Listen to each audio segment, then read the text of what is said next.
Welcome back to another episode of Rock Boys Football. The good news for this Texas A&M program continues to come in over the last couple of days. Yesterday morning, talked about five-star offensive tackle Lamont Rogers flipping from Missouri to Texas A&M.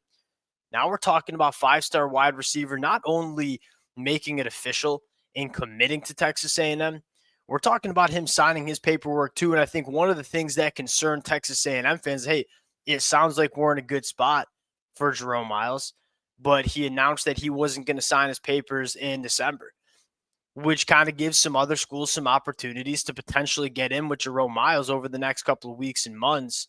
Him signing his paperwork, shutting down that recruitment, this is massive news for Texas A&M. Now, what I love most about what Texas A&M is doing on the recruiting trails, one, you're recruiting a really good class, top 10 class comfortably. More importantly for me, they're addressing the positions that I think Mike Elko knew he needed to address, right? The offensive line. Mike Elko made it very clear that he wants to build this program through the lines of scrimmage, and it's very hard to build an offensive line through the transfer portal. And so he goes out and signs one five-star offensive tackle, Lamont Rogers, but more notably, 6 offensive linemen coming into the 2025 cycle, building the trenches through the high school recruiting trail. Secondly, and I don't think this is as something Texas A&M fans will disagree with. We talked about it all 2024. You look at the pass catches on the outside and say that you kind of felt like there was some work that needed to be done. This is not me saying Texas A&M's wide receivers were bad in 2024, but do we have some legitimate difference makers? No, probably not. I think Mike Elko knew that too and said, hey, we got to get some guys that can go make some plays down the field. You look at the future of Texas A&M on the offensive side of the football, I think you got a real stud in Terry Bussey. I think Terry Bussey will be the best offensive player for Texas A&M in 2025. And I think they're going to continue to find creative ways to get him involved in the offense. Now you had a guy in Jerome Miles who I feel very comfortable will come in and be immediately kind of an impact guy for Texas A&M. If I were to sell the Texas A&M fans on Jerome Miles, I probably should have started with this off the top. Talking about 6'2", 220 pounds, runs a 10.36 in the 100-meter with one of the best 100-meter dash times that you see across the country. The size-speed combination for Jerome Miles, it's just straight up special. And you look at defensive backs and just say, all right, what defensive backs can deal with what Jerome Miles brings to the table?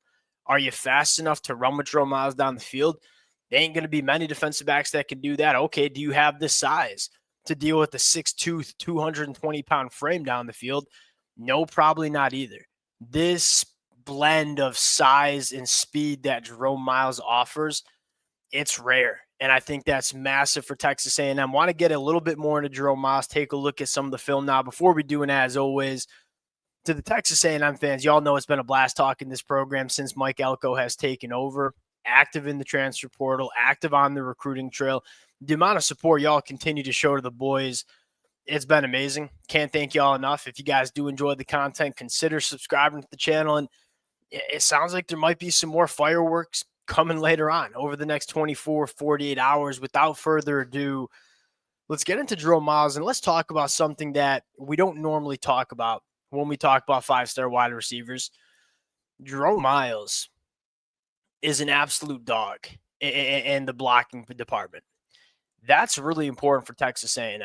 As Coach Colin Klein continues to sink his teeth in this Texas A&M offense, you're going to see a lot of quick game.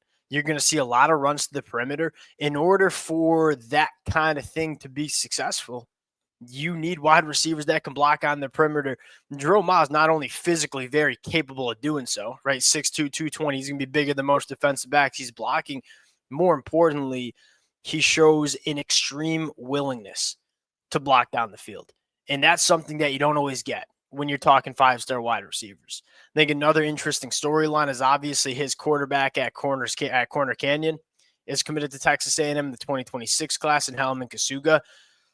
Early August, I watched Helman Kasuga and Jerome Miles pretty much single-handedly beat IMG Academy in their own place. I watched that football game, and not only was Helman Kasuga extremely impressive at the quarterback spot, he was just throwing the ball up to Jerome Miles.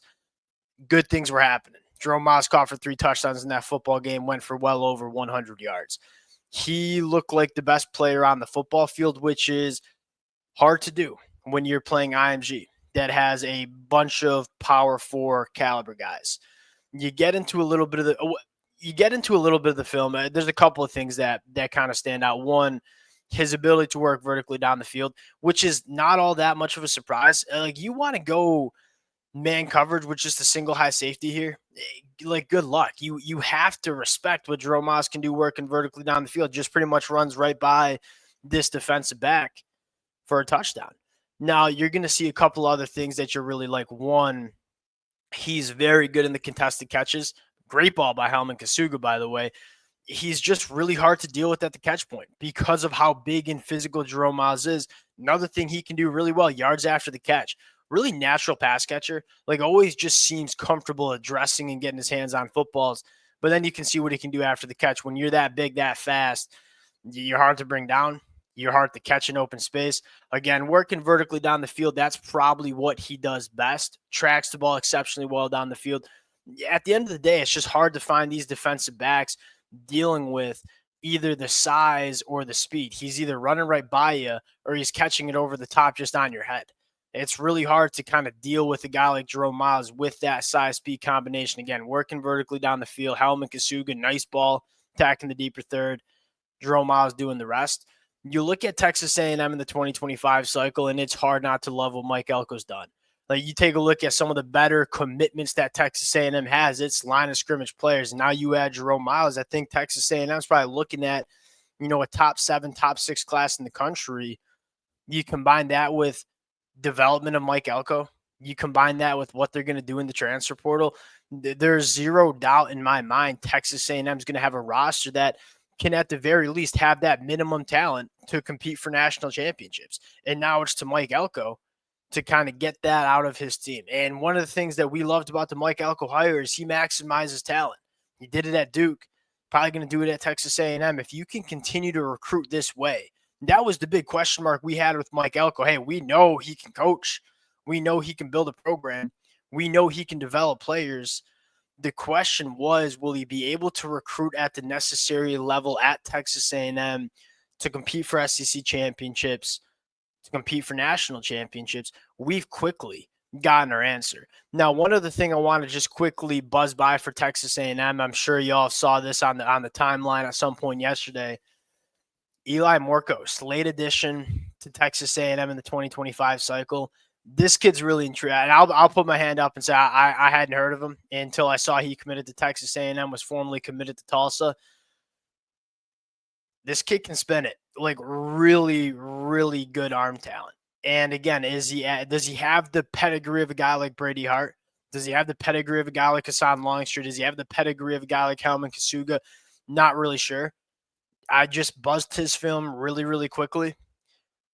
Big time arm talent, like spins the ball effortlessly. This is going to be an interesting quarterback to monitor. I don't know if he comes in and starts year 1, year 2. There's a reason that Texas A&M took him late in the process. There are some things I like about him. So just kind of file that one away. Jerome Miles, massive storyline. That's back-to-back 24-hour, back-to-back commitments of 5-star prospects in this 2025 class. You talk about finishing strong. Mike Elko and company just did. Appreciate you guys rocking with it. If y'all do enjoy the content, consider subscribing to the channel. We'll talk to y'all later. Peace.